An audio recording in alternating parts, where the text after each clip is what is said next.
ఆ ప్రభువును రక్షకుడైన యేసుక్రీస్తు నామములో వందనాలు. పరిశుద్ధ గ్రంథములో మొదటి సమూయేలు గ్రంథం 16వ అధ్యాయం 7వ వాక్యం మనం చూస్తే దేవునికి వాక్యములు ఎలాగున్నది. యెహోవా సమూయేలుతో ఇలాగ సెలవిచ్చెను, అతని రూపమును అతని ఎత్తును లక్ష్య పెట్టకము. మనుషులు లక్ష్యపెట్టి వాటిని యెహోవా లక్ష్యపెట్టడు. నేను అతని త్రోసివేసి ఉన్నాను. మనుషులు పైరూపమును లక్ష్యపెట్టుదురు గాని యెహోవా హృదయమును లక్ష్యపెట్టును. దేవుని బిడ్డలారా, దేవునికి సన్నిధిలో నిజమే మన ఆత్మీయ జీవితంలో మన మనుషులకు కనబడే రూపము కంటే దేవుడే మనల్ని ఎక్కువగా పరిశీలన చేస్తాడు.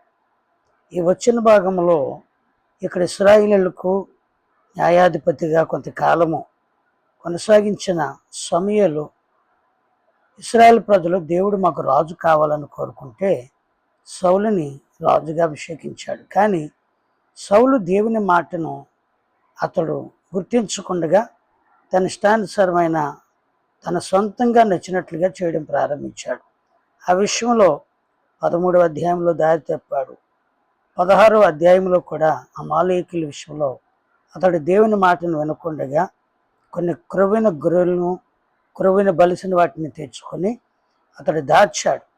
అయితే సమూయేలు దాని విషయమై సౌలుని అడిగాడు, మరి నీవు ఏం చేసావు అని అడిగినప్పుడు నేను అన్నీ దేవుని పక్షంగా దేవునికి నచ్చినట్టుగా చేశానని మాట చెప్పాడు. అయితే ఆ 15వ అధ్యాయం 13-14 వచ్చుల్లో అంటాడు, అలాగైతే నాకు వినబడుతున్న గొర్రెల అరుపులు ఎడ్లు రంకెలు ఎక్కడివి అని అడిగాను.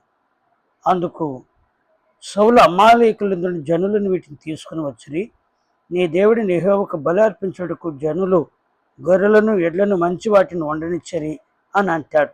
దేవుడు చెప్పింది చేయకుండా మనము సొంతంగా ఎన్ని చేయాలనుకున్నా దేవుడు అది కోరుకోలేదు. అందుకనే దేవుడు వెనువెంటనే సమూయేలును రాజుగా ఆ సౌలును విసర్జించానని సమూయేలుతో చెప్పాడు.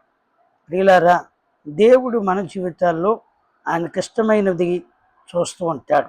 ఆయనకిష్టమైనది పరిశుద్ధత, ప్రార్థన, దైవ భయము, ఆయన చిత్తములో నడవడం మనం కలిగి ఉండాలి. మనుషులు మనం గుర్తించకపోయినా దేవుడు మనల్ని తప్పక ఆయన చూసి ప్రతిఫలమిస్తాడు. అందుకే ఇక యెషయా కుమారుల్లో అందరినీ మరి సమూయేలు చూశాడు. కానీ ఇదిగో దేవుడు కోరుకున్నవాడు అక్కడ కనబడతాడు. తన కొడుకుల్లో ఎలియాబు కనబడతాడు.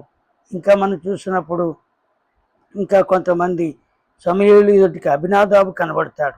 వీళ్ళందరినీ ఆయన కోరుకోలేదు, కానీ దావీదును మాత్రమే కోరుకున్నాడు. కారణము దేవునికి నచ్చిన ఆ మనస్సు, దేవునికి నచ్చిన ఆ క్రియలు, దేవునికి నచ్చిన ఆ ప్రవర్తన కలిగిన వాడిగా దావీదు కనబడుతున్నాడు. మనము కూడా అలాగ దేవునికి కనబడే వారముగా ఉన్నప్పుడు తప్పక దేవుడు మనల్ని కూడా ఒక దినాన్ని ఆయనకి ఇష్టమైన రీతిగా మనం వర్ధిల్ల చేస్తాడు, దీవింతాడు, ఆయన సముఖంలో నిలబెడతాడు. దేవుడు అలాంటి కృప మనందరికీ అనుగ్రహించి నడిపించున్నగాక. ఆమేన్.